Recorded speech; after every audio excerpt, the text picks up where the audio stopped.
வயிறு எரியுது அவங்களுக்கு. ஸ்டாலினுடைய அந்த பொலிட்டிக்கல் பர்சனாலிட்டி மாநில அளவை தாண்டி தேசிய அளவில் விஸ்தீரணமாவதில் அவர்களுக்கு ஒரு அவங்க என்ன நினைச்சாங்க, இவர் இங்கிலீஷ்ல பேசுவார், அழகா தமிழ்ல பேசிட்டார். இப்போ உன்னால பதிலே சொல்ல முடியலையே. பார்ப்பதற்காகத்தான் 1000 கிலோமீட்டர் கடந்து நான் இங்கே வந்திருக்கிறேன்.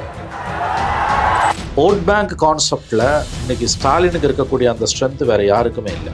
இன்னைக்கு ஸ்டாலினை எதிர்ப்பது என்பது ரொம்ப கடினம்.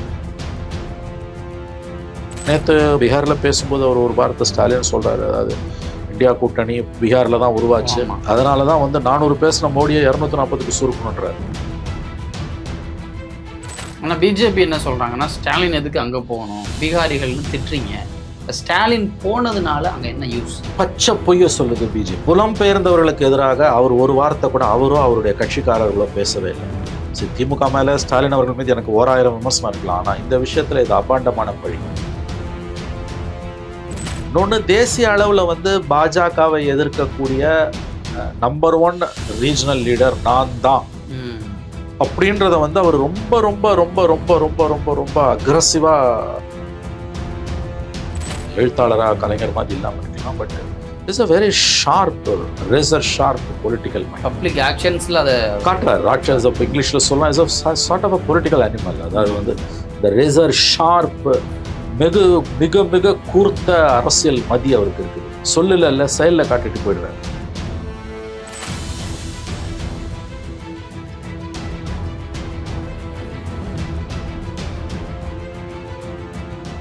தெறிக்கவிடும் காரம் நிறம் சுவையை தருகிறது. ஆச்சி மிளகாய் தூள், தெறிக்கவிடும் காரம் நிறம் சுவை. டிபேட்டியர்களுக்கு வணக்கம். தற்போது நிறைவேறக்கூடிய பல்வேறு அரசியல் விவகாரங்கள் குறித்து பேசுவதற்காக மூத்த பத்திரிகையாளர் திரு மணி அவர்கள் நம்ம அணிஞ்சிருக்காரு. சார் வணக்கம். வணக்கம் மனோஜ்.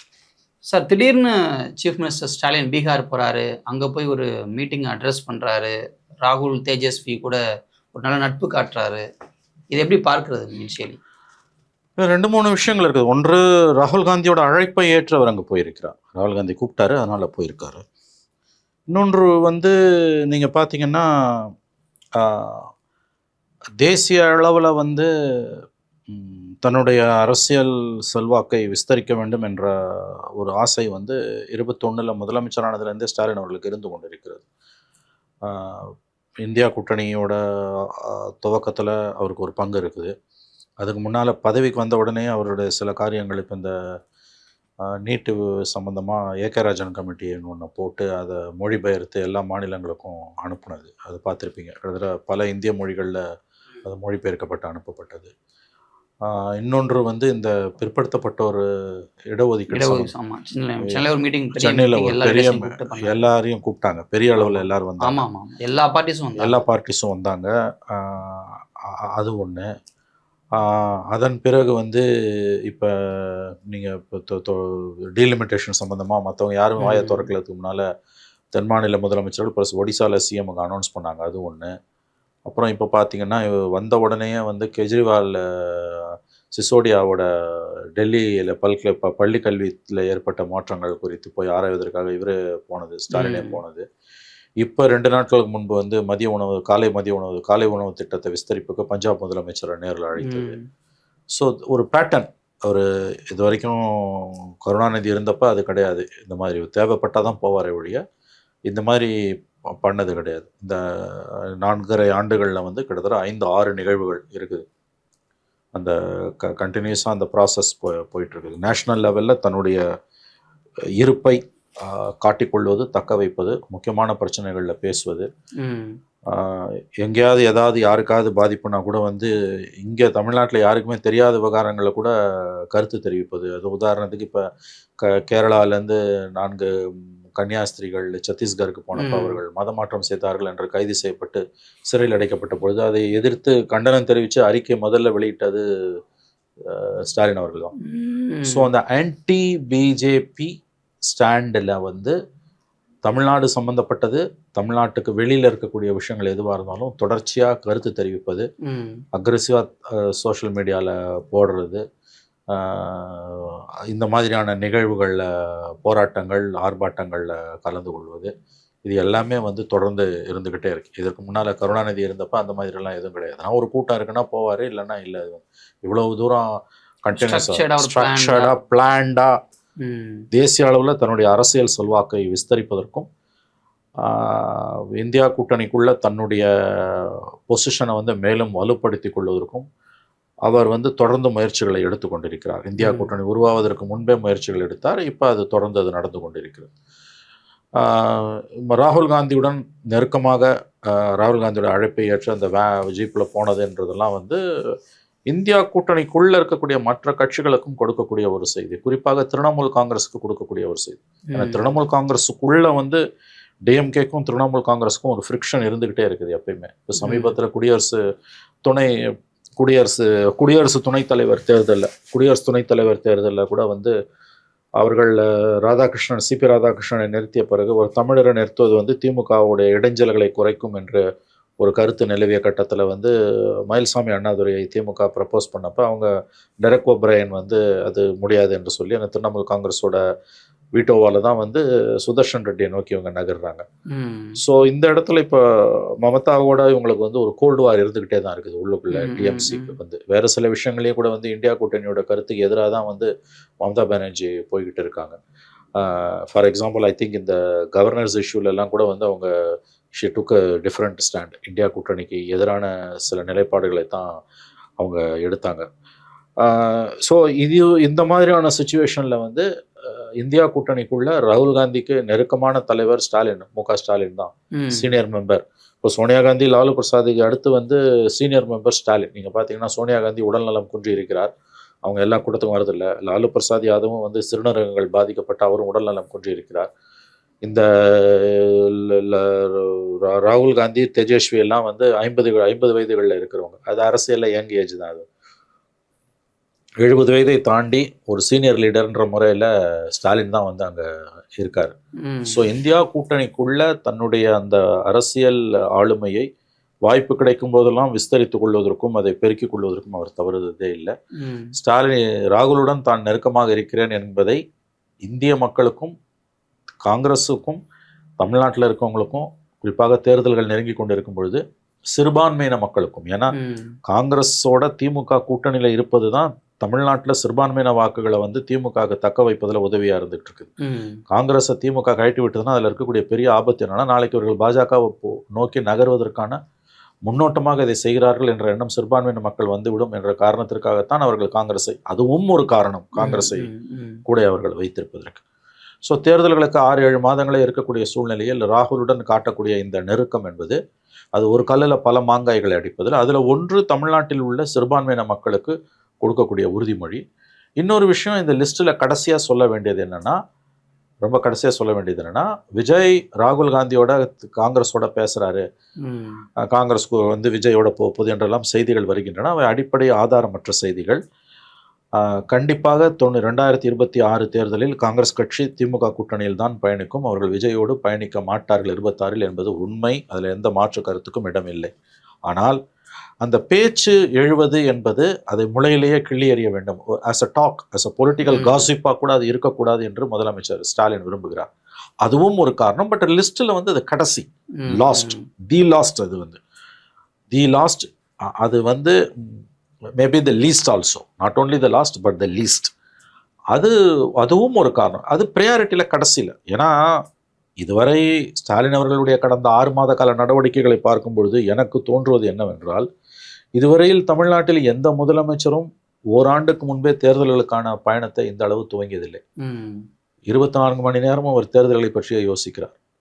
கலைஞரோ, ஜெயலலிதாவோ, எம்ஜிஆரோ, எடப்பாடியோ கூட இப்படிலாம் யோசிச்சது கிடையாது. எலெக்ஷன்ஸ் ஆர் ஃபார் அவே, எங்கேயோ கிடக்குது. 6 1 day is a long period in politics. Bihar எலெக்ஷனுக்கு நோட்டிஃபிகேஷன் இன்னும் வரல. நவம்பரில் தான் எலெக்ஷனு, அக்டோபரில் தான் நோட்டிஃபிகேஷன் வரப்போகுது. செப்டம்பர் 1 தான் அவன் ஒரு ஓட்டர் லிஸ்ட்டே போட போகிறான். ஸோ இவர் 4 மாதத்துக்கு முன்னாலே எங்கள் கேம்பெயின் ஆரம்பிச்சிட்டார். ஸ்டாலின் ஆரம்பித்ததால தான் எடப்பாடி வந்து அவர் பயணம் போனார். கிட்டத்தட்ட 100 தொகுதி அவர் கவர் பண்ணியிருக்கார். ஸோ கடந்த காலங்களில் தமிழ்நாடு வரலாறுல யாருமே செய்யாத ஒரு காரியம், தேர்தல்களுக்கு கிட்டத்தட்ட ஓராண்டுக்கு முன்பே பிரச்சாரத்தை தொடங்கி அந்த நெரேட்டிவை செட் பண்ணி அந்த டெம்போவை பில்டு பண்ணுறது ஸ்டாலின் தான் பண்ணிக்கிட்டு இருக்காரு. அவர் அந்த மாதிரி வந்து அது ஒரு விதமான எலெக்ஷன்ஸை பொறுத்த வரைக்கும் எலெக்ஷன்ஸில் இந்த அளவுக்கு ஒரு அதிதீவிர ஆர்வத்தை வந்து நம்ம ஆங்கிலத்தில் ஒரு விதமான அப்சஷன் மாதிரி அவருக்கு ஆயிடுச்சு நான் சொல்லலாம். ஒரு 26 தேர்தல் ஸ்டாலின் அவர்களை பொறுத்தவரையில் இதுவரை எந்த ஒரு முதலமைச்சருக்கும் இல்லாத அளவு ஒரு அப்சஷனாகவே மாறிடுச்சு. அதனால் அந்த தேர்தல்களை மனதில் கொண்டும் இப்போ நான் சொன்ன எல்லா காரியத்தோடையும் கடைசியாக not only the last but also the least. ஆனால் கண்டிப்பாக விஜய் காங்கிரஸ் கூட்டணி வர வாய்ப்பே இல்லை, அதில் எந்த சந்தேகம் வேணாம். ஆனால் அப்படி ஒரு டாக் வருவதை முளையிலேயே கிள்ளி எறிய வேண்டும் என்பதும் ஒரு நோக்கம். ஸோ இது எல்லாம் சேர்ந்து தான் அவர் பீகாரோட பயணத்துக்கு போயிருக்காரு. எல்லாமே அரசியல் தான். இன்னொன்று, தேசிய அளவில் வந்து பாஜகவை எதிர்க்கக்கூடிய நம்பர் 1 ரீஜனல் லீடர் நான் தான் அப்படின்றத வந்து அவர் ரொம்ப ரொம்ப ரொம்ப ரொம்ப ரொம்ப ரொம்ப ரொம்ப அக்ரஸிவாக நிறுவ விரும்புகிறார். எங்கெங்கேயோ ஏதோ டெவலப்மெண்ட் நடந்ததுன்னா வேற எந்த இந்தியா கூட்டணியில் இருக்க பிராந்திய கட்சி தலைவர்களும் ரியாக்ட் பண்ணுறதுக்கு முன்னால் வந்து அவர் ரியாக்ட் பண்ணிட்டு இருக்காரு. ஜம்மு காஷ்மீரில் ஏதோ ஒரு டெவலப்மெண்ட்னா மற்றவங்க யாருமே அதை கண்டுக்கிறது இல்லை. பட் இமீடியட்டாக ஸ்டாலின் ரியாக்ட் பண்ணுறாரு. இதெல்லாம் வந்து அன்யூஷுவல். இது வந்து ஆனால் தேர் இஸ் அ மெத்தட் இந்த மேட்னஸ் வாங்க. ஆனால் இது என்னன்னா, இது நன்கு திட்டமிடப்பட்ட ஒரு ஸ்ட்ரக்சர்டு பொலிட்டிக்கல் டைனமிக்ஸ். தெளிவாக த்ரூ அவுட் த கண்ட்ரி, தமிழ்நாட்டுக்கு உள்ளே இருக்கக்கூடிய சிறுபான்மையின மக்கள் and secular forces, outside the state வந்து எல்லாருக்கும் லுக், ஆன்டி பிஜேபியில் வந்து காங்கிரஸுக்கு எவ்வளோ ஒரு நேஷ்னல் ரோல் இருக்கோ அது ஈக்குவலான ரோல் எனக்கு இருக்குது. எனக்கு ரீஜனல் பார்ட்டி தான், எனக்கு மற்ற மாநிலங்களில் கிளைகளோ செல்வாக்கோ இல்லாமல் இருக்கலாம். பட் ஆன்டி பிஜேபின்றதுல வந்து எந்த விதமான காம்ப்ரமைஸும் எதுவும் கிடையாது. கம் வாட்மே பிஜேபி எதிர்ப்பில் நாங்கள் முன்னணியில் நிற்கிறோம், முதலாவது ஆளாகவும் நிற்கிறோம் என்பதை அவர் தொடர்ந்து பிரகடனப்படுத்தி கொண்டே இருக்கிறார். ஏன்னா அது வந்து அவங்களுக்கு வாக்கு வங்கி சம்பந்தப்பட்டது. கடந்த 3 தேர்தல்கள் அவர்கள் தமிழகத்தில் வெற்றி பெற்றது என்பது பாஜக எதிர்ப்பு என்பது தமிழகத்தில் மிக வலுவாக இருப்பதால் அதை அவர்கள் நன்றாக பிரதிபலிக்கிறார்கள். அடிப்படையில் அது ஒரு செக்குலர் பார்ட்டின்றதுல மாற்று கருத்து இல்லை. ஆனால் அதை தாண்டி கடந்த காலங்களில் ஒன்றும் இவர்கள் பிஜேபியோட பயணப்படாதவர்கள் கிடையாது. இவங்க 99, 2004 பிஜேபியோட பயணப்பட்டவர்கள் தான். இன்னைக்கு இது வாக்கு வங்கி சம்பந்தப்பட்டதாக இருக்கிறதாகவும் அதுவும் ஒரு காரணமாக இருக்கிறது. ஸோ நேஷனல் லெவலில் தன்னுடைய பொலிட்டிக்கல் பர்சனாலிட்டியை, தேசிய அளவில் தன்னுடைய அரசியல் ஆளுமையை வாய்ப்பு கிடைக்கும் போதெல்லாம் விஸ்தரித்து கொண்டும் வலுப்படுத்தி கொண்டும் இருக்கக்கூடிய ஸ்டாலின் அவர்கள் பீகார் பயணத்தை அந்த நோக்கத்திற்காக இன்னமும் நன்றாக அழகாக பயன்படுத்தி கொண்டார் என்று தான் நான் பார்க்கிறேன். சார், ராகுலோட இந்த இன்னொரு விஷயம், ராகுல் தான் கூப்பிட்றாரு ஸ்டாலின், நீங்கள் வந்து அங்கே அந்த பேரணியில் கலந்து கொள்ளுங்க அப்படின்னு சொல்லி அவர் தான் அழைக்கிறாரு. அதே மாதிரி நான் யாரையுமே அண்ணன்னு கூப்பிட்டதில்லை, உங்களை மை டியர் பிரதர்னு சொல்கிறேன்னு சொல்கிறார். ராகுல் ஏன் ஸ்டாலினோட இவ்வளோ இணக்கமாக இருக்கிறார்? அது பொலிட்டிக்கலை தாண்டின ஒரு எமோஷனல் கனெக்ட் அவங்களுக்குள்ள இருக்கா? இருக்கலாம். ஏன்னு கேட்டிங்கன்னா வந்து அது 3 தலைமுறை தொடர்புன்னு சொல்லலாம். இந்திரா காந்தி இருந்தாங்க கலைஞரோட, அப்புறம் ராஜீவ்காந்தியோட அவங்களுக்கு கான்டாக்ட் இல்லை. ராஜீவ்காந்தி இருக்கும்போது திமுக காங்கிரஸ் உறவு இல்லவே இல்லை.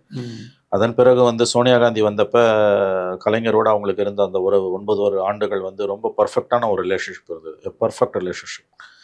இது அடுத்த தலைமுறை, 3வது தலைமுறைன்னு இப்போ சொல்லலாம். இந்திரா காந்தியோட அவர் இருந்தார் கலைஞர், திமுக இருந்தது, சோனியா காந்தியோட இருந்தாங்க, இப்போ ராகுல் காந்தியோட இருக்காங்க. அவர் மை டியர் பிரதர், நான் யாரையும் கூப்பிட்டதில் உங்களை தான் கூப்பிட்றன்றது ஒரு பர்ஃபெக்ட் அண்டர்ஸ்டாண்டிங் அவங்களுக்குள்ள இருக்குது. அவர் வந்து கண்டிப்பாக 29 தேர்தலையும் காங்கிரஸோட தான் அவர் பயணப்படுவார், அவ்வளோ சீக்கிரமாக போக மாட்டார். அது வந்து அவங்களோட கொள்கை என்பதை தாண்டி இதுங்க அது ஒரு பொலிட்டிக்கல் கேபிட்டல், அதை நீங்கள் புரிஞ்சுக்கணும். இப்போ கம்யூனிஸ்டுகள் மாதிரி காங்கிரஸ் மாதிரி வந்து மக்களே மதவாதத்திற்கு ஆளானாலும் அதற்கு பலியாகாமல் எதிர்த்துன்னு தோற்றே போவார்கள் கம்யூனிஸ்டுகளும் காங்கிரஸும். பட் இத்தகைய கட்சிகள், பிஜேபி திமுக மாதிரியான கட்சிகள் வந்து மக்கள் பெரிய அளவில் பிஜேபிக்கு சார்பாக மாறும்போது அவங்க வந்து அப்போ இந்த கொள்கை பிடிப்போடு இருப்பாங்கன்னு கண்டிப்பாக சொல்ல முடியாது. ஏன்னா கடந்த காலங்களில் பிஜேபியோட பயணப்பட்டவங்க.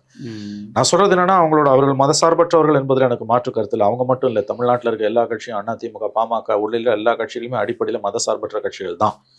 ஆனால் தேவை ஏற்படும் பொழுது, தங்களுடைய இருப்புக்கு ஆபத்து வரும்பொழுது அவங்க வந்து பிஜேபியோட கூடி கொலாவி இருக்காங்க, திமுகவும் கூடி கொலாவி இருக்கு. இன்னைக்கு தேசிய அளவில் பிஜேபி சிறுபான்மையின மக்களுக்கு எதிராக இழைத்து கொண்டிருக்கக்கூடிய கொடுமைகள் வந்து தமிழ்நாட்டில் நாட் ஓன்லி அமங்க சிறுபான்மையினர் பட் பெரும்பான்மை இந்துக்கள் மத்தியிலுமே வந்து ஒரு கோபத்தை, வெறுப்பை கிளப்பியிருப்பதால் இங்கே தமிழ்நாட்டில் தெருவில் இருக்க ஒரு லேம்ப் போஸ்ட்டை கேட்டால் கூட அது ஆன்டி பிஜேபியாக இருக்கும்.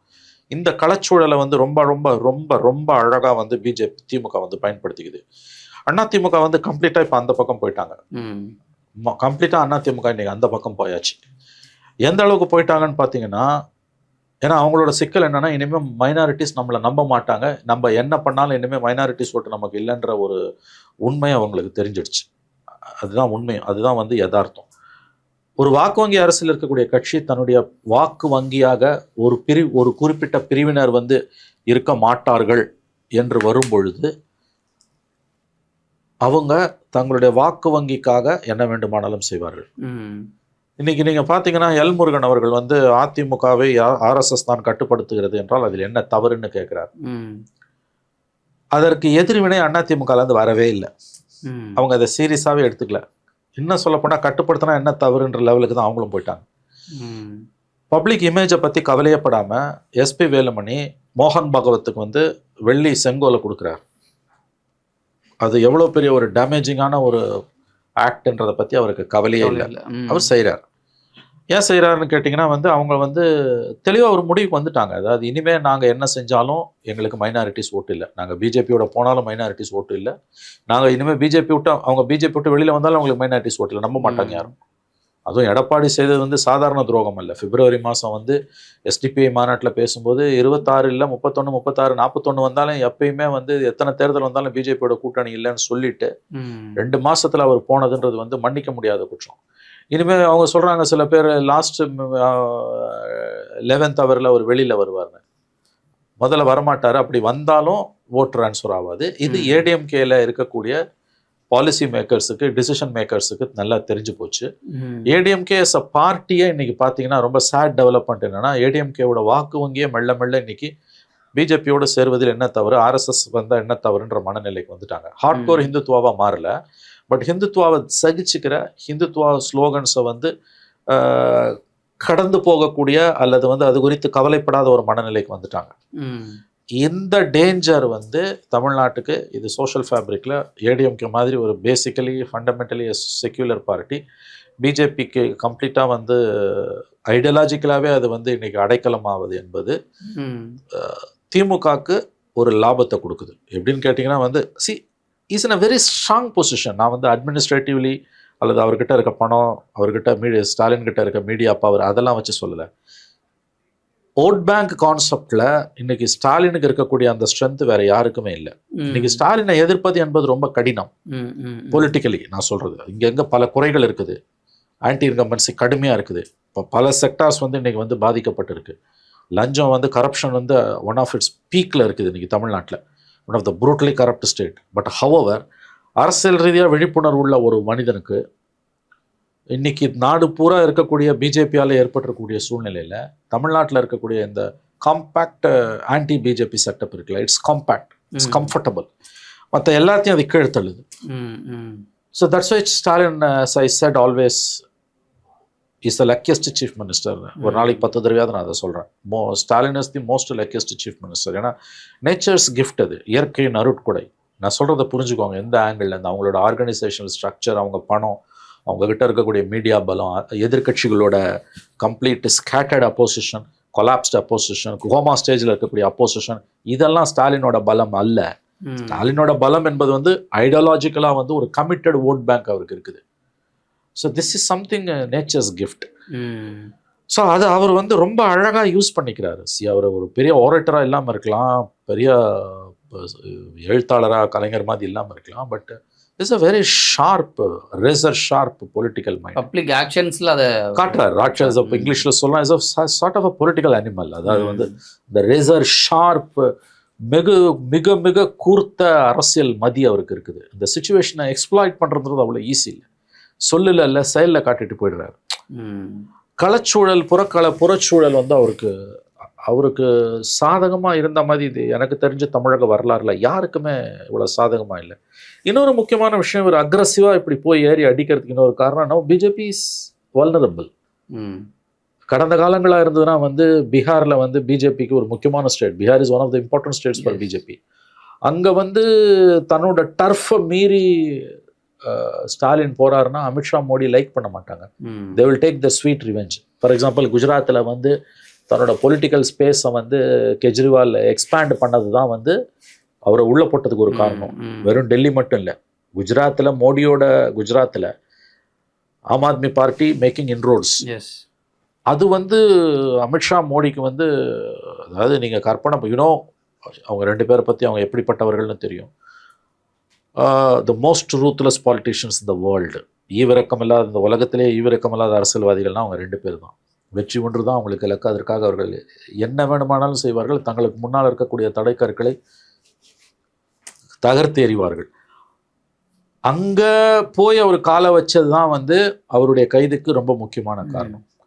பட் ஸ்டாலின் தைரியமாக பீகாருக்கு ஏன் போகிறாருன்னு கேட்டிங்கன்னா வந்து இப்போ நான் சொன்ன இத்தனை காரணங்களையும் மீறி இன்னொரு முக்கியமான விஷயம் என்னென்னா, sense it now Modi is vulnerable. அவங்க கட்சிக்கு வந்து இன்றைக்கி ஒரு பிரசிடெண்ட்டை வந்து ஒரு வருஷமாக போட முடியல அவங்களால. ஆர்எஸ்எஸ்க்கும் பிஜேபிக்கும் ஒரு டசல் போய்கிட்டே தான் இருக்குது. இன்றைக்கி ஒரு பேச்சு நேற்று பாட்னாவில் பீகாரில் பேசும்போது அவர் ஒரு வார்த்தை ஸ்டாலின் சொல்கிறாரு, அதாவது இந்தியா கூட்டணி பீகாரில் தான் உருவாச்சு, நாங்கள்லாம் சேர்ந்து உருவாக்கணும் இங்கே, அதனால தான் வந்து 400 பேசின மோடியை 240க்கு சுருக்கணுன்றார். அதாவது வந்து தன்னோட எதிரியை வந்து கழுத்தில் கையை வச்சு அப்படியே வந்து தூக்கி நிறுத்தி கேள்வி கேட்குறது, taking the fight to the enemies கேம்ப்னுவாங்க. ஸோ டு த பாயிண்ட் அவர் பேசுகிறாரு. அதுக்கு இன்னொரு அட்வான்டேஜ் அவர் பக்கம் இருக்கிறது என்னென்னு கேட்டிங்கன்னா, மோடி 2.0 இல்லை, இது 3.0. மோடி 2.0னா 303னா தே கேன் டு எனிதிங். இப்போ 3.0ல வந்து 240 தான். ஆங்கிலத்தில் சொன்னால் பிஜேபிக்கு உள்ளேயே வந்து பழைய மோடி இல்லை, ஓரளவு அதிகாரம் ஓரளவு தளர்ந்து தான் இருக்குது. சம் சார்ட் ஆஃப் வல்னரபிலிட்டி இருக்குது. அதையும் வந்து அவர் அழகாக வந்து யூஸ் பண்ணிக்கிறார். Fundamentally is a very smart politician. அது ரொம்ப ரொம்ப கூர்த்த மதி கொண்ட ஒரு ரொம்ப சாமர்த்தியசாலியான அரசியல்வாதி தான் அவர் ஸ்டாலின். தேசிய அளவில் வந்து தன்னுடைய ஆகிருதியை, தன்னுடைய ஆளுமையை நன்கு விஸ்தரித்து கொள்ள வேண்டும் என்கின்ற பெருங்கனவு அவருக்கு இருக்கிறது. அதனுடைய ஒரு தொடர்ச்சியாகவும் தான் நாம் இந்த பயணத்தை பார்க்கிறோம். ஆனால் பிஜேபி என்ன சொல்கிறாங்கன்னா, ஸ்டாலின் எதுக்கு அங்கே போகணும், நீங்கள் பீகாரிகள்னு திட்டுறீங்க, பீகாரிலாம் தமிழ்நாட்டை வந்து ஆக்குபை பண்ணுறான்னு திட்டுறீங்க, என்ன ஒரு தகுதியில் அங்கே போகிறீங்க, இல்லை ஸ்டாலின் அங்கே போய் பேசுனது யாருக்கு புரிய போகுது, எதுக்காக வந்து அவர் அதை பண்ணணும், இது தேவையா அப்படின்ற ஒரு ரேஞ்சிலையும் பிஜேபி வந்து அவர் விமர்சிக்கிறாங்க. இப்போ ஸ்டாலின் போனதுனால அங்கே என்ன யூஸ்? பச்சை பொய்ய சொல்லுது பிஜேபி. ஜம்மு காலத்தில் வடிகட்டின பொய்ய சொல்லுது பிஜேபி. குறைஞ்சபட்ச நியாய தர்மம் கூட பிஜேபிக்கு இல்லைன்றதுக்கு இந்த ஸ்டேட்மெண்ட் ஒரு உதாரணம். 2 ஆண்டுகளுக்கு முன்பு வந்து தமிழ்நாட்டில் புலம்பெயர்ந்தவர்களுக்கு எதிராக, குறிப்பாக பீகாரிகளுக்கு எதிராக வன்முறை நிகழ்ந்த பொழுது அதை இரும்பு கரம் கொண்டு ஒடுக்கியவர் ஸ்டாலின். இரும்பு கரம் கொண்டு ஒடுக்கியவர். புலம்பெயர்ந்தவர்களுக்கு எதிராக அவர் ஒரு வார்த்தை கூட அவரோ அவருடைய கட்சிக்காரர்களோ பேசவே இல்லை. சரி, திமுக மேலே ஸ்டாலின் அவர்கள் மீது எனக்கு 1000 விமர்சனம் இருக்கலாம், ஆனால் இந்த விஷயத்தில் இது அபாண்டமான பழி. அவர் இன்னும் சொல்ல போனால் அவர்களை பாதுகாப்பதற்காக அரசு எந்திரத்தை முடுக்கிவிட்டார். தேஜஸ்வி யாதவோடு அப்போ துணை முதலமைச்சராக இருந்தார், நிதிஷ்குமார் சிஎம்மாக இருந்தார். அவங்க 2 பேர்கிட்டையும் பேசி அஷூரன்ஸ் கொடுத்தாரு, எந்த விதமான பாதிப்பும் அவர்களுக்கு வராது, அவர்களை நாங்கள் இருகரம் கூப்பி வரவேற்கிறோம்னாரு. தவறாக ஒரு ட்வீட் போட்ட, ஒரு மெசேஜ் போட்ட ஒரு பிஜேபிக்காரனை அங்கேருந்து தமிழ்நாடு போலீஸ் போய் அரெஸ்ட் பண்ணி கூட்டிட்டு வந்து அவன் 7-8 மாதம் மதுரையில் ஜெயிலில் இருந்தான். சுப்ரீம் கோர்ட்டில் போய் தான் பெயில் வாங்கினான். உங்களுக்கு தெரியும். ஃபேக்சுவலி பிஜேபி சொல்கிறது தப்பு. பீகாரிகளுக்கு எதிராக ஸ்டாலின் எப்பயுமே பேசலை, அவர் என்றைக்குமே பேசலை. இன்ஃபேக்ட் எதிர்கட்சி தலைவராக இருக்கும்போதும் பேசலை. அதுவும் இந்த பிரச்சனை 21ல் அவர் சிஎம் ஆன பிறகு அவர் பேசவே இல்லை. அவர் புலம்பெயர் தொழிலாளர்களுக்கு எதிராக, மைக்ரன்ஸுக்கு எதிராக இங்கே ஒரு மூமெண்ட்டை சிலர் கிளப்பும் போது, சில ஃப்ரிஞ்சு குரூப்ஸும் சில இண்டிவிஜுவல்ஸும் பேசும்பொழுது அதை இரும்பு கரம் கொண்டு அவர் ஒடுக்கினார். இது வந்து ஃபேக்சுவலி அவங்க சொல்றது முதல்ல தப்பு. இன்னும் சொல்ல போனா வந்து இந்தியாவில் எந்த மாநிலத்திலும் இல்லாத அளவுக்கு புலம்பெயர் தொழிலாளர்களுக்கு பல நலத்திட்டங்களை அறிவித்தது ஸ்டாலினுடைய அரசாங்கம். அந்த குழந்தைகள் படிப்பதற்கு அவங்களுக்கான மருத்துவ உதவிகள், இது எல்லாத்தையுமே செஞ்சாங்க. எங்களுடைய அரசு எந்த எல்லைக்கும் போகும் அவர்களை காப்பாற்றுவதற்குன்னு சொன்னார். He behaved like a statesman. இந்த விஷயத்துல அவரோட பிஜேபி சொல்றது வந்து ஃபேக்சுவலி ராங். அதை சொன்னது வேற சில குழுக்கள், வேறு சில அமைப்புகள். இது ஒன்று. 2வது, இவங்க வந்து ஒரு விதமான பொறாமையில, வைத்தறிச்சல்ல பிஜேபி வந்து ஸ்டாலின் மீது அவர் ஏன் பீகாருக்கு போகணும்னு கேட்குறாங்க. அன்னைக்கு காலையிலேயே வந்து வைத்தறிச்சலோட மொத்த வடிவமாக எல்முருகன் என்ன பேசினாருன்னா, அங்கே போய் வந்து இங்கிலீஷில் அவர் பேசுவாரா, அடிமை புத்தியில் பேசுவாரா, ஏன்னா அவர் ஹிந்தி தெரியாதுன்ற பேச்சில் அவர் ரொம்ப அழகாக ஸ்மார்ட்டாக மூவ் பண்ணார். அவர் தமிழில் பேசினார், வரிக்கு வரி அற்புதமான மொழிபெயர்ப்பு. எனக்கு ஹிந்தி ஓரளவு தெரியும், அதனால நான் சொல்கிறேன். அற்புதமான மொழிபெயர்ப்பை வந்து அவங்க பண்ணாங்க. இங்கே மோடிக்கும் அமித்ஷாக்கும் மட்டமான மொழிபெயர்ப்பை பண்ணுவாங்கல்ல. அமித்ஷா, தமிழ் தெரியாத அமித்ஷாவே ஹிந்தியில் அவர் பேசுகிறத தமிழில் மொழிபெயர்க்கும் போது நிறுத்தி திட்டுவார். உங்களுக்கு பார்த்துருக்கீங்க.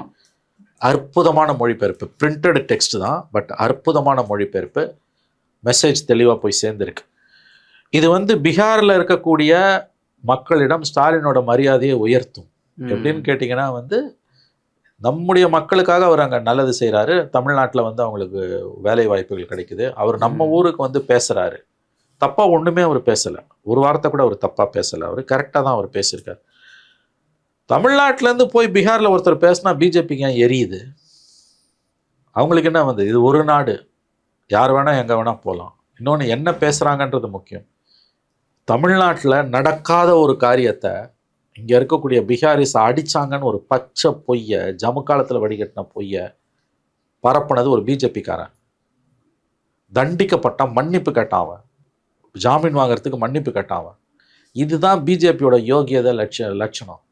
அதனால் இந்த விஷயத்தில் வந்து ஃபேக்சுவல் எரரை சொல்லி நடக்காத ஒன்றை நடந்ததாக சொல்லி ஸ்டாலின் மீதான அபாண்ட பழி என்பது வயிறு எரியுது அவங்களுக்கு. ஸ்டாலினுடைய அந்த பொலிட்டிக்கல் பர்சனாலிட்டி மாநில அளவை தாண்டி தேசிய அளவில் விஸ்தீரணமாவதில் அவர்களுக்கு ஒரு வயிற்றெரிச்சல், ஸ்டொமக் பர்னிங்வாங்கல்ல, அது ஏற்பட்டிருக்கு. அதுதான் இந்த விஷயத்தில் அவங்க ரொம்ப வீக்காக இருக்காங்க. அவங்க என்ன நினச்சாங்க, இவர் இங்கிலீஷில் பேசுவாங்க, அழகாக தமிழில் பேசிட்டார். இப்போ உன்னால் பதிலே சொல்ல முடியலையே, அவரால் அந்த கனெக்ட் ஆக முடியுதில்ல மக்களோட போய். ஆகவே பிஜேபி வந்து இப்போ இன்றைக்கி சித்தராமையா போயிருக்காரு, முந்தா நாள் ரேவந்த் ரெட்டி போனார், அப்புறம் அகிலேஷ் யாதவ் போகிறாரு.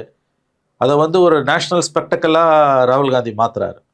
ஸோ இந்தியா கூட்டணி வந்து மக்களவை தேர்தல்களுக்கு பிறகு சோம்பி கிடந்த, தூங்கி கொண்டிருந்த, செயலற்று கிடந்த, திசையறியாமல் இருந்த இந்தியா கூட்டணியை தூக்கி நிறுத்தி புத்துயிர் கொடுத்து அவங்களுக்கு வந்து ஒரு மறுவாழ்வு கொடுத்தது வந்து தேர்தல் கமிஷன் தான். ஸோ ராகுல் காந்தியும் ஸ்டாலினும் தேஜஸ்வி யாதவும் அகிலேஷ் யாதவும் மம்தா பானர்ஜியும் எலெக்ஷன் கமிஷனுக்கு தான் நன்றி சொல்லணும். ஒருங்கிணைச்சிட்டாங்க, ஒன்றா சேர்ந்துட்டாங்க. அவங்க வந்து காங்கிரஸுக்கும் இது ரீல் லைஃபு, இந்தியா கூட்டணிக்கும் ரீல் லைஃபு. ஏன்னா எலெக்ஷனுக்கு பிறகு வந்து இந்தியா கூட்டணிக்கு வந்து என்ன வேலை இனிமேல் இருக்க போது, என்ன ஸ்கோப்புன்னு நினைக்கும் பொழுது ஒரு இஷ்யூ லட்டு மாதிரி கையில் கொடுத்து அவங்கள ஒருங்கிணைச்சிட்டாங்க. தேர்தல் முடிவுகள் எப்படி வரும்னு அது நமக்கு தெரியாது, அது மக்கள் கையில் இருக்குது. இந்த ஓட் சோரின்றது வந்து அவ்வளோ ஈஸியாக இனிமேல் வந்து அவங்க வந்து லிஸ்ட்லேருந்து எடுக்கிறதுன்றதை பண்ண முடியாது.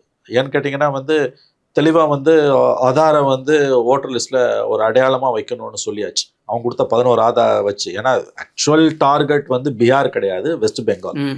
அதுக்கு முன்னால் ட்ரையல் பலூனாக தான் அவங்க பீகாருக்கு வராங்க. அங்கே மாட்டிக்கிட்டாங்க. அது எங்கே போய் நிற்குதுன்னா, இவங்க எவ்வளவு தூரம் இவர்கள் அயோக்கியர்கள்னா, ஆதாரை வந்து ஒரு குடியுரிமைக்கான சான்றிதழாக எடுக்கணும்.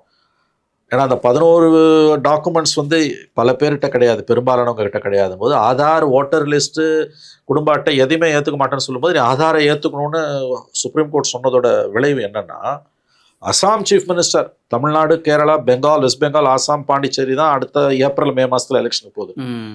அசாம் அண்ட் வெஸ்ட் பெங்கால் இன்ஃபில்ட்ரேஷன் இருக்க ப்ராப்ளம் தான், அங்கே ஓட்டர் லிஸ்ட் வெரிஃபிகேஷன் இன்னும் நிறைய பிரச்சனை வரப்போகுது. இப்போ இந்த ஆதாரை வந்து Aadhaar should be taken as one of the identities for சிட்டிசன்ஷிப்னு சொன்ன பிறகு அசாம் சீஃப் மினிஸ்டர் ஹேமந்த் பிஸ்வாஸ் என்ன பண்ணியிருக்காருன்னா, செப்டம்பர் 1ஆம் தேதியிலேருந்து அன்டில் ஃபர்தர் ஆர்டர்ஸ் வந்து மறு அறிவிப்பு வரும் வரையில் ஆதார் என்ரோல்மெண்ட்டே கிடையாதுன்றாரு. இது எவ்வளோ அயோக்கியத்தனமானச்சு. Aadhaar enrolment it is a continuous process. வருஷம் பூரா நடந்துக்கிட்டே இருக்கும். குழந்தை பிறக்கும், வரும், போவோம், அல்லது வயதான வெளியூர்லேருந்து வந்தவங்க. அதில் என்ன பண்ணியிருக்காருன்னா, அடல்ட்டுக்கு வந்து ஆதார் என்ரோல்மெண்ட்டே இல்லைன்னு அவர் நிறுத்துறாரு. யார்? State government. இது அஃப்கோர்ஸ் சென்ட்ரல் கவர்மெண்ட் சப்ஜெக்டாக இருந்தாலும் அவர் வந்து நாங்கள் பண்ண மாட்டேன்றார். முதல்ல அதோட லீகல் வேலிடிட்டி என்னன்னு எனக்கு தெரியல. Whether chief minister state government can say that. ஏன் செய்கிறான் அதை? அப்போ ஏதோ திட்டு வேலை அங்கே நடக்க போகுது. அஸ்ஸாமில் ஏகப்பட்ட பிரச்சனை ஓடிட்டு இருக்குது. இன்னும் மோசமான ஒரு நிலைமை அங்கே என்னென்னா வந்து, நேற்றுக்கு முன்தினம் அவர் கொடுத்த ஸ்டேட்மெண்ட் வந்து இன்டர் ரிலீஜியஸ் பர்சன்ஸோட லேண்ட் டீலிங் எல்லாத்தையும் நாங்கள் வந்து ரிவ்யூ பண்ண போகிறோம், லேண்ட் ஜிஹாத் நடக்குதுன்னா இதுக்கெல்லாம் சட்டத்தில் இடமே கிடையாது. ஸோ அஸ்ஸாம் வந்து இந்துத்துவா லெபார்டரியாக மாறிட்டு இருக்கு. குஜராத்தை விட, மத்திய பிரதேச விட மோசமான சுச்சுவேஷன் வந்து அஸ்ஸாமில் இருந்துகிட்டு இருக்குது. அங்கே வந்து இந்த 5 மாநில தேர்தல்களில் அங்கே போகும்பொழுது பீகாரோட ரெஃப்ளெக்ஷன் வந்து இப்போயே அங்கே காட்ட ஆரம்பிச்சிருக்குது. ஸோ சுப்ரீம் கோர்ட்டோட இன்டர்வென்ஷனால் வந்து புஷ்பேக் பண்ணியிருக்காங்க. அதாவது வந்து புஷ் இட் பேக். அவ்வளோ சீக்கிரம் நீ யாரையும் ஓட்டர் லிஸ்ட்லேருந்து எடுக்க முடியாது. But the real test Manoj, west Bengal. இது அத்தனையும் மீறி மோடி கவர்மெண்ட்டும் இன் கொலிஷன் வித் எலெக்ஷன் கமிஷன் தில்லாலங்கடி வேலை பண்ணலாம். அவங்க வந்து அதில் வெறியோடு இருக்காங்க. ஏன்னா மோடியோட இந்த ஆண்டு இண்டிபெண்டன்ஸ் டே ஸ்பீச் வந்து கடந்த 12 ஆண்டுகளோட இது 12வது உரை. இந்த உரை தான் ரொம்ப முக்கியமானதுன்னு நான் பார்க்குறேன். என்னென்னா, for the first time Modi வந்து டெமோக்ராஃபிக் சேஞ்சை பற்றி பேசுகிறார். ஒரு பிரைம் மினிஸ்டர் வாயிலேருந்து டெமோக்ராஃபிக் சேஞ்ச், நம்ம கவலைப்பட வேண்டிய விஷயம்னு ரெட் ஃபோர்ட் அட்ரஸில் வேறு இடத்துல பேசுகிறதுக்கும் சுதந்திர தின உரையில் பேசுகிறதுக்கும் ரொம்ப வித்தியாசம் இருக்குது. அப்படி பேசுகிறாருன்னா அது என்னன்னு நீங்கள் பார்க்கலாம், புரிஞ்சுக்கலாம் எவ்வளோ சிவியராக இருக்காங்க அப்படின்னு. அமித்ஷா இப்போ பேசியிருக்கார் 2 நாளைக்கு முன்னால் 15 அதாவது பார்டர் டிஸ்ட்ரிக்ஸ்லேயோ ஐ திங்க் பார்டர் ரிலேட்டட் ஏரியாஸில் 15 வில்லேஜஸோ அல்லது டிஸ்ட்ரிக்ஸோ சரியாக தெரியல, அங்கே வந்து எக்ஸ்ட்ரா கேர் தேவை, டெமோகிராஃபிக் சேஞ்ச் நடந்துகிட்டு இருக்குன்றாங்க. These are all dangerous statements. So இது அத்தனைக்கும் பேக்ரவுண்டில் நீங்கள் பார்க்கும்போது பீகாரில் வந்து ராகுல் காந்தியோட அந்த யாத்திரை வந்து சுப்ரீம் கோர்ட்டில் ஒரு பக்கம் லீகல் ஃபைட்டு, இன்னொரு பக்கம் மக்கள் மத்தியில் இந்த பிரச்சனையை அக்ரெசிவாக கொண்டு போய் சில ஆயிரம் 1500 கிலோமீட்டர்ஸ் என்னமோ நடந்து போகிறது, வண்டியில் போகிறது, ஹைப்ரிட் யாத்திராவில் எல்லா மாநிலங்கள்லேருந்தும் இந்தியா பிளாக்கோட கம்ப்ளீட் ரெப்ரசன்டேஷனை என்ஷூர் பண்ணுறது கண்டிப்பாக எலெக்ஷன் கமிஷனுக்கு ஒரு ஐ திங்க் ஒரு பெரிய அளவில் ஒரு ஜர்க்கு தான் நினைக்கிறேன் நான். ஸ்டாலின் ஏன்னா தமிழ்நாட்டோட ஒரு பிரச்சனை என்னென்னா, தமிழ்நாட்டிலையும் எஸ்ஐஆரில் விளையாடுவாங்கன்னு தெரிஞ்சதை நம்ம பேசியிருக்கோம். என்ஆர்எல் அவங்க டிஎம்கே எம்பி தலைமையில் அவங்க 1 மாதத்திற்கு முன்பு போய் 5 எம்பிஸ் எலெக்ஷன் கமிஷனை பார்த்து சுப்ரீம் கோர்ட் ஆர்டருக்கு முன்னால் அது ஆதார் அண்டு ஃபேமிலிக்கு கார்டு அங்கே வந்து ஐடென்டிஃபிகேஷன் எடுக்கும்போது இப்போ சப்ஜுடிஸ்ன்னு சொல்லி சிசி சொல்லிட்டார் அவங்களுக்கு. பட் அதுக்கு பிறகு இந்த ஆர்டர் வந்துருச்சு. ஸோ டிஎம்கே அக்ரெசிவாக அந்த இஷ்யூவை வந்து பீகாருக்கு வரும்போதே அவங்க ப்ரிவென்டிவாக போயிட்டாங்க. அவங்க every thing is politics and Stalin அதை நல்லா யூஸ் பண்ணிக்கிறாருன்னு தான் நான் பார்க்குறேன். இப்போ பீகார் எப்படி சார் இருக்குது? இப்போ தேஜஸ்வி அண்டு ராகுலோட யாத்திரையில் நிறைய பேர் வர்றாங்கன்னு சொல்கிறாங்க. எல்லா ஹிந்து உட்பட நிறைய பத்திரிகைகள் வந்து ராகுலை பார்ப்பதற்கு மக்கள் பல்வேறு பகுதிகளிலேருந்து வர்றாங்க, ஒரு எழுச்சி காணப்படுகிறது அப்படின்னு சொல்கிறாங்க. இப்போ ஸ்டாலின் போனப்போ நல்ல கூட்டம், நம்மளே அதை வீடியோஸில் பார்த்தோம். பீகார் மெல்ல மெல்ல இந்த பக்கம் வருது அப்படின்ற ஒரு சிம்டம்ஸ் இருக்கா? எப்படி இருக்கு? இல்லை, எனக்கு உண்மையிலேயே அதை பற்றி தெரியல. கிரவுண்ட் சுச்சுவேஷன் எனக்கு தெரியாது. Okay to be frank with, நம்ம தெரியாத பேசக்கூடாது. ரெஜிம் சேஞ்ச், கவர்மெண்ட் சேஞ்ச் வருமானா எனக்கு தெரியாது, கண்டிப்பாக தெரியாது. விமன் மத்தியில் நிதிஷுக்கு இருக்கக்கூடிய அந்த அந்த ஹோல்டுன்றது வந்து அவ்வளவு சுலபமாக அதை நீக்க முடியுமான்னு எனக்கு தெரியல. நிதிஷோட மிகப்பெரிய ஒரு பலமே வந்து பெண்கள் மத்தியில் நிதிஷ்குமாருக்கு இருக்கக்கூடிய அந்த ஒரு செல்வாக்கு. அதுவும் குறிப்பாக வந்து ப்ரொஹிபிஷனுக்கு பிறகு, மதுவிலக்குக்கு பிறகு அவருக்கு அங்கே அதிகமான செல்வாக்கு இருக்குன்னு தான் சொல்கிறாங்க. கிரவுண்ட் சுச்சுவேஷன் எனக்கு உண்மையிலே தெரியாது. I think we have to wait. நம்ம நவம்பரில் தான் எலெக்ஷனு, செப்டம்பரில் அந்த ரோல் கால் வெளியிட்ட பிறகு, அந்த ஓட்டர் லிஸ்ட் வெளியிட்ட பிறகு நோட்டிஃபிகேஷன் அக்டோபரில் தான் வெளியிடுவாங்க. இன்னும் 2 மாதம் இருக்குது எலெக்ஷன்ஸுக்கு. ராகுலோட மீட்டிங்ஸ்க்கு, யாத்திரைக்கெல்லாம் நல்ல ரெஸ்பான்ஸ் இருக்குன்னெலாம் சொல்கிறாங்க. பட் ரெஜிம் சேஞ்சை நோக்கி அது போகுமான்றது எனக்கு தெரியல. நான் ஐ கான்ட் டூ ஷூர். இதில் ஓட்டர் லிஸ்ட்டில் வந்து ஒரு முக்கியமான விஷயம் வந்து ஆண்களை விட பெண்கள் அதிகமாக விடுபட்டிருக்காங்க. I don't know why. இது வந்து எனக்கு புரிஞ்சுக்க முடியல எலெக்ஷன் கமிஷனோட பிஹேவியரை. ஏன்னா நிதிஷ்குமார் வந்து Nitish is with BJP. Nitish ரொம்ப இன்ட்ரெஸ்டிங்கான செட்டப். எங்கேயுமே இந்தியாவில் பண்ணாத ஒரு காரியத்தை வந்து மோடி பிஜேபி பண்ணியிருக்காங்க. அதாவது ஒரே ஒரு எம்எல்ஏ அவங்களுக்கு இருந்தால் கூட 41 எம்எல்ஏ வேலைக்கு வாங்கி அருணாச்சல் பிரதேசில் ஆட்சி அமைச்சாங்க. வேறஸ் இன் பீகார் நிதிஷோட ஸ்ட்ரென்த் வந்து 43 சம்திங், பிஜேபியோட ஸ்ட்ரென்த் வந்து சம்திங் 70+. பட் நிதிஷ் தான் சிஎம். அந்த கிரெடிட் அவங்க வந்து, நிதிஷ் வந்து எல்லா பக்கத்துலையும் போயிட்டு வருவார். இங்கே அங்கே மாறி அவர் போயிட்டு வந்தவர் தான். அவர் வந்து பல்டிமாமான் தான் அவரை சொல்லுவாங்க. அந்த நிதிஷோட ஸ்ட்ரென்த்ன்றது வந்து பெண்கள் ஓட்டு. நிதிஷ் பிஜேபியோட இருக்காரு. அப்படி இருக்கும்போது இந்த 65 லட்சம் ஓட்டு டெலிட்டட் ஓட்ஸில் மோர் தென் மென் விமன் ஓட்ஸ் தான் அதிகம். இது என்ன லாஜிக்னு எனக்கு புரியல. இது சொந்த செலவில் சூனியம் வச்சுக்கிறதா, அல்லது வந்து தே ஹவ் ஸ்மெல்டட் சம்திங், கிரவுண்டில் வந்து சிச்சுவேஷன் மாறுது அப்படின்றதோட அடையாளமாக நமக்கு தெரியல. ஐ திங்க் யூ காண்ட் அவ்வளோ சீக்கிரமாக நிதிஷை வந்து ரைட் ஆஃப் பண்ண முடியாது. ஓகே, டெஃபினெட்லி அது பண்ண முடியாது. பட் நிதிஷ் இஸ் நவ் ஆங்கிலத்தில் சொன்னால் டவுன் அண்ட் அண்டர். அவர் இந்த தடவை ஜெயிச்சா கூட அவர் சிஎம்மாக இருப்பார்ன்றது டவுட். வயசாகிட்டு இருக்கு அவருக்கு வந்து. இட்ஸ் பிகம் சென்னையில் அவரால் ஒன்றுமே இது பண்ண முடியல. 12 எம்பிஸை வச்சுக்கிட்டு அவங்க பிஜேபியோட செம்சாகிரிஸாக மாறிட்டாங்க, ஸ்லேவ்ஸ் அவங்க வந்து.